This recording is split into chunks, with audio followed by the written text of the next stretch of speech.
اعلامیے میں ہے کہ معیشت کو مضبوط بنانے کے لیے کمیٹی نے ٹھوس اقدامات اٹھانے پر اتفاق کیا، جس میں درآمدات کو معقول بنانے کے ساتھ ساتھ غیر قانونی کرنسی کے اخراج اور حوالے کے کاروبار کو روکنا شامل ہے۔ خاص طور پر زرعی پیداوار اور مینوفیکچرنگ سیکٹر کو بہتر بنانے پر زور دیا جائے گا تاکہ غذائی تحفظ، درآمدات کے متبادل اور روزگار کو یقینی بنایا جا سکے۔ اس بات کا فیصلہ کیا گیا ہے کہ عوام پر مبنی اقتصادی پالیسیاں جن کے اثرات عام لوگوں پر ہوں گے ترجیح رہے گی۔ مؤثر اور تیز رفتار اقتصادی بحالی اور روڈ میپ کو حاصل کرنے کے لیے اتفاق رائے کے لیے تمام اسٹیک ہولڈر کو شامل کرنے پر بھی اتفاق کیا گیا۔ یہ اس طرح سے جو قومی اتفاق رائے والی بات ہے وہ ایگزیکٹ نہیں ہے، لیکن یہ ایک بات ضرور ہے، لیکن ایگزیکٹ وہ جو جملہ تھا آرمی چیف کا کراچی میں کہا گیا کہ قومی اتفاق رائے پیدا کیا جائے گا تمام اسٹیک ہولڈرز میں، اس طرح سے تو نہیں، لیکن یہ ضرور لکھا گیا ہے کہ مؤثر اور تیز رفتار اقتصادی بحالی اور روڈ میپ کو حاصل کرنے کے لیے اتفاق رائے کے لیے تمام اسٹیک ہولڈرز کو شامل کرنے پر بھی اتفاق کیا گیا۔ اب اس میں کیا اس کی ڈیٹیلز ہیں، کیونکہ جو اس میں تھا کہ معاشی، جو آرمی چیف نے کراچی میں کہا تھا، انہوں نے کہا تھا کہ پاکستان نازک ترین موڑ سے گزر رہا ہے، پاکستان کو دہشت گردی اور معاشی چیلنجز کا سامنا ہے، اور اس کے لیے تمام اسٹیک ہولڈرز کے درمیان قومی اتفاق رائے بہت ضروری ہے۔ اس میں تو واضح اشارہ یہ تھا کہ تمام اسٹیک ہولڈرز میں تو عمران خان بھی آتے ہیں، کیونکہ دو صوبوں میں ان کی حکومت ہے، کے پی کے میں کے پی کے اور پنجاب میں نہ صرف ان کی حکومت ہے بلکہ اے جے کے میں ان کی حکومت ہے، جی بی میں ان کی حکومت ہے۔ تمام زمینی انتخابات جو ہوئے ہیں اس میں انہوں نے اکثریت سیٹیں لی ہیں۔ اس وقت 8 سیٹوں پر وہ ایم این اے ہیں، پاکستان کے سب سے پاپولر لیڈر ہیں، اور اس وقت وہی سسٹم سے باہر ہے۔ باقی تو ساری کی ساری جماعتیں اس وقت اقتدار میں ہیں جن کو اسٹیبلشمنٹ نے مسلط کیا۔ اس کے بعد یہ لکھا گیا اعلامیے میں کہ 33 ملین سیلاب متاثرین کے چیلنجز کو کم کرنے کی کوششوں کو مد نظر رکھتے ہوئے فورم نے صوبائی حکومتوں اور کثیر الجہتی مالیاتی اداروں کے ساتھ مل کر ان کی بحالی اور تعمیر نو کے لیے تمام وسائل کو متحرک کرنے کا عزم کیا۔ فورم نے وزیراعظم اور وفاقی اکائیوں کی قیادت میں جاری امدادی کوششوں کو بھی سراہا۔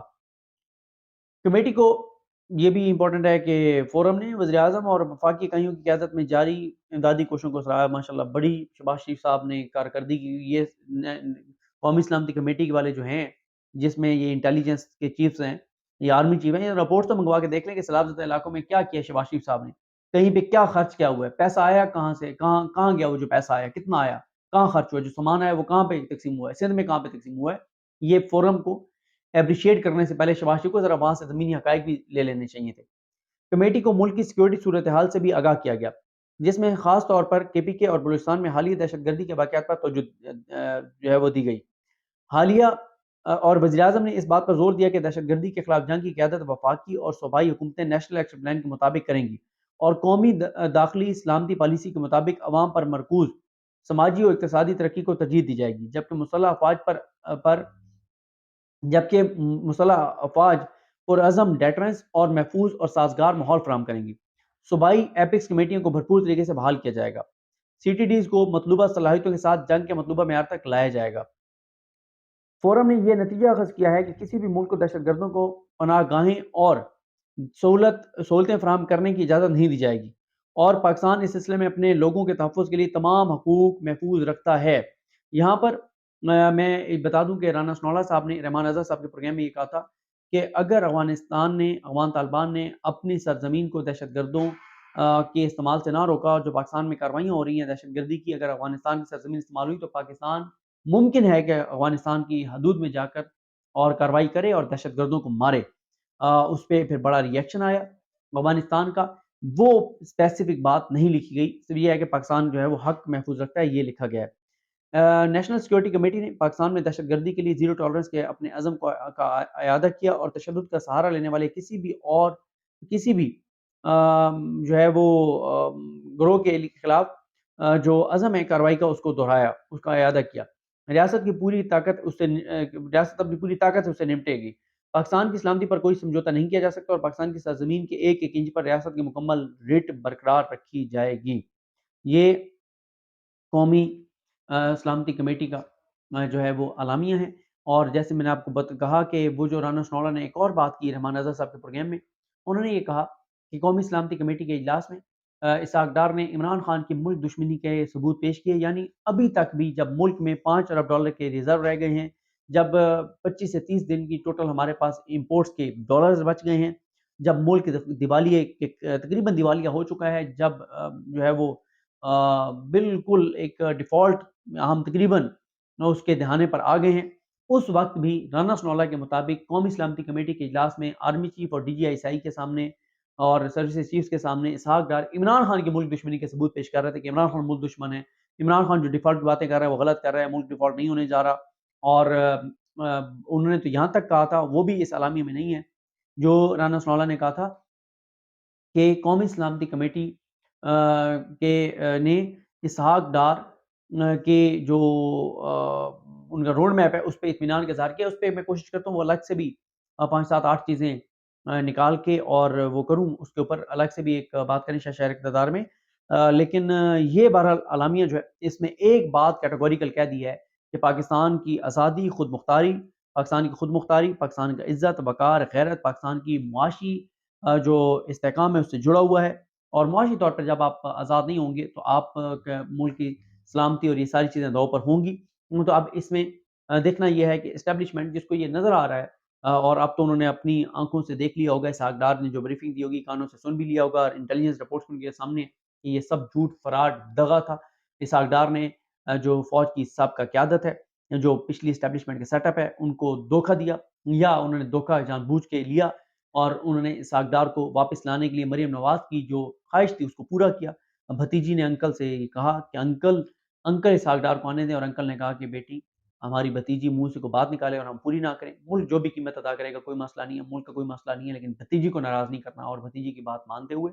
اسحاق ڈار کو واپس لایا گیا، این آر او دیا گیا، عدالتوں سے ان کو کلیئر کروایا گیا، اور آج وہی اسحاق ڈار پاکستان کی معیشت کو جس تباہی میں چھوڑ کر گئے تھے اب اس کو مزید بربادی کی طرف لے کر جا رہے ہیں، کہ ملک کی سلامتی کے اوپر سوالات اٹھ رہے ہیں، ملک کے نیوکلیئر ایسٹس کے اوپر سوالات اٹھ رہے ہیں، اور ملک کی ڈیفالٹ کی باتیں ہو رہی ہیں. پاکستان کے بہت مشکل حالات ہیں. اسٹیبلشمنٹ کو اپنی غلطی کا اعتراف کرنا چاہیے، اور اسحاق ڈار اور ان لوگوں سے جن کو مسلط کیا گیا جتنی جلدی جان چھڑوائی جا سکتی ہے چھڑوا لی جائے، جتنے جلدی ہو سکتا ہے نیوٹرل ہوا جا سکتا ہے ہو جائیں، اور ان کو گرنے دیں اور نگران سیٹ اپ آنے دیں اور ملک کو الیکشن کی طرف جانے دیں. مجھے اپنی دعا میں یاد رکھیں. ہم سب اللہ حافظ. بسم اللہ الرحمن الرحیم. السلام علیکم. آج 2 جنوری ہے اور دن ہے سوموار کا. آج ویسے تو اسلام آباد ہائی کورٹ میں بہت سی چیزیں تھیں جن پہ ابھی تفصیلی بات ہونا باقی ہے، سماعت کا مکمل احوال میں آپ کے ساتھ شیئر نہیں کر سکا، لیکن آج ایک اور بہت اہم معاملہ تھا، اور وہ تھا کہ قومی سلامتی کمیٹی کا آج ایک غیر معمولی اجلاس ہونا تھا. اس غیر معمولی اجلاس کا اعلامیہ جاری کر دیا گیا ہے. اس میں 2 3 چیزیں بہت اہم ہیں. ایک تو میں آگے چل کے آپ کو بتاتا ہوں کہ رانا ثناءاللہ صاحب نے جو 2 دعوے کیے تھے رحمان رضا صاحب کے پروگرام میں، ان کا ذکر نہیں ہے. اور ساتھ ہی جو آرمی چیف نے گفتگو کی کراچی میں، جو آئی ایس پی آر کی پریس ریلیز تھی، وہ معاملہ بھی اس پریس ریلیز میں بہرحال نہیں ہے. وہ تینوں چیزیں بھی بہت امپورٹنٹ تھیں. اور یہ اس لحاظ اس لیے بھی عام تھا کہ کور کمانڈر کانفرنس 2 دن جاری رہی. اس کے بعد جمعے کو قومی سلامتی کمیٹی کا اجلاس تھا، سوموار تک ملتوی ہوا. آج سوموار کو یہ اجلاس دوبارہ ہوا ہے، اور 4.5 سے 6 گھنٹے کے دوران کا یہ دورانیہ تھا جب اتنی تفصیلی یہ سیٹنگ ہوئی. اور اس میں شہر اقتدار جو ہمارا جو یوٹیوب چینل ہے اس پہ نقوی صاحب کے ساتھ اس پہ تفصیل سے بات کر چکا ہوں کہ اسٹیبلشمنٹ کے سسٹم کو سمجھنے والی ایک عام شخصیت ہے، یہ کہنا ہے، ان کا یہ انالیسز ہے کہ اس حوالے سے اگلی کور کمانڈر کانفرنس جو ہے وہ موجودہ حکومت کے مستقبل کے حوالے سے بہت اہم ہوگی. اس لیے کہ جو پچھلی کور کمانڈر کانفرنس ہے اس کے بعد یہ قومی سلامتی کمیٹی کا اجلاس ہوا ہے، اور اسحاق ڈار کو میکسیمم اسٹیبلشمنٹ جو ہے وہ جنوری کا مہینہ دے سکتی ہے. جنوری سے آگے اسٹیبلشمنٹ اسحاق ڈار کو موقع نہیں دے گی. جو بھی اسحاق ڈار نے توپ چلانی ہے، جو بھی انہوں نے دعوے ہیں جو جھوٹ ہیں، فراڈ ہیں، فریب ہیں،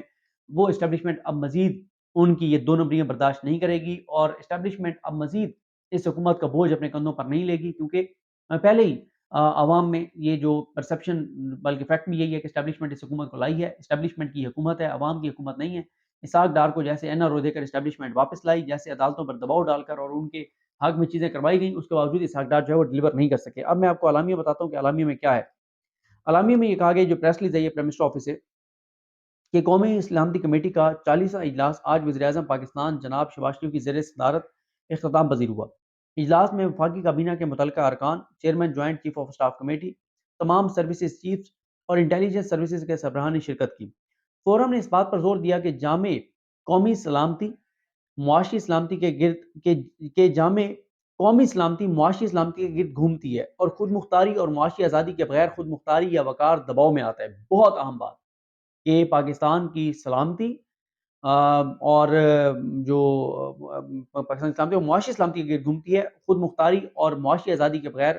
خود مختاری یا وقار دباؤ میں آتا ہے۔ فورم نے پاکستان کے عام لوگوں بالخصوص کم اور متوسط آمدنی والے طبقے کو درپیش چیلنجز کے حوالے سے جاری معاشی صورتحال کا ایک جامع جائزہ لیا۔ وزیر خزانہ نے فورم کو حکومت کے معاشی استحکام کے روڈ میپ کے بارے میں بتایا، جس میں بین الاقوامی مالیاتی اداروں کے ساتھ بات چیت کی صورتحال، باہمی مفادات پر مبنی دیگر